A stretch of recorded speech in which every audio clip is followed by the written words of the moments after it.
৩ বছরের মধ্যে সবচেয়ে বড় বিক্ষোভের মুখে পড়েছে ইরানের সরকার। বিক্ষোভ দমাতে ইন্টারনেট বন্ধ করে দিয়েছে কর্তৃপক্ষ, চালানো হচ্ছে দমনপীড়ন।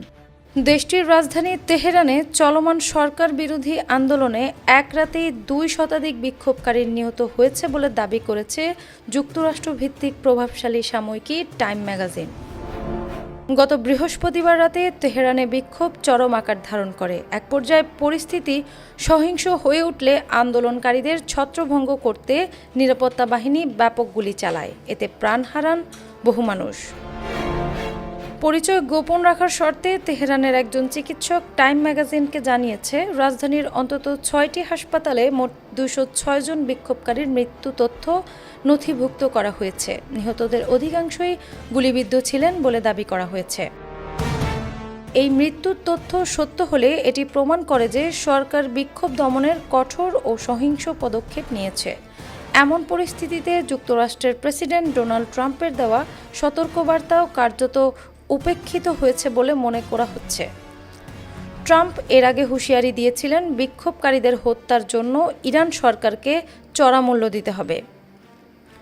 এদিকে সরকার বিরোধী বিক্ষোভের মুখে দেশটির সর্বোচ্চ নেতা আয়াতুল্লাহ আলী খামেনি দেশ ছেড়ে পালানোর পরিকল্পনা করছেন বলে দাবি করেছেন মার্কিন প্রেসিডেন্ট ডোনাল্ড ট্রাম্প। তিনি বলেছেন, খামেনি রাশিয়ায় আশ্রয় নেওয়ার কথা ভাবছেন। শুক্রবার ফক্স নিউজকে দেওয়া এক সাক্ষাৎকারে ট্রাম্প এ দাবি করেন।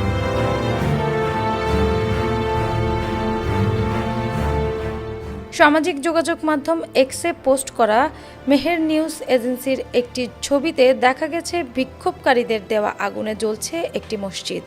মার্কিন সংবাদ মাধ্যম নিউ ইয়র্ক টাইমসকে লাদান নামে ৬০ বছর বয়সী এক নারীও মসজিদে আগুন দেওয়ার ঘটনায় প্রত্যক্ষ করেছেন বলে জানান। সংবাদ মাধ্যম বিবিসির ফার্সির প্রকাশিত একটি ভিডিওতে দেখা গেছে বিক্ষোভকারীরা সরকার বিরোধী স্লোগান দিচ্ছেন। তারা সর্বোচ্চ নেতা আয়াতুল্লাহ আলী খামেনির মৃত্যু কামনা করে আর রাজতন্ত্রের পক্ষে স্লোগান দিয়েছেন। ইরানের পারমাণবিক সমৃদ্ধি ঠেকাতে এবং সরকার পরিবর্তনের লক্ষ্যে বিক্ষোভে ইন্ধন দিচ্ছেন যুক্তরাষ্ট্র ও ইসরায়েল, এমনটাই মনে করেন বিশ্লেষকেরা।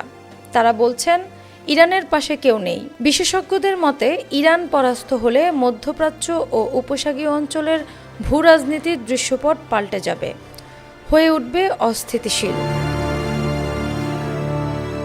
অ্যানি আক্তার, বাংলা বাজার পত্রিকা।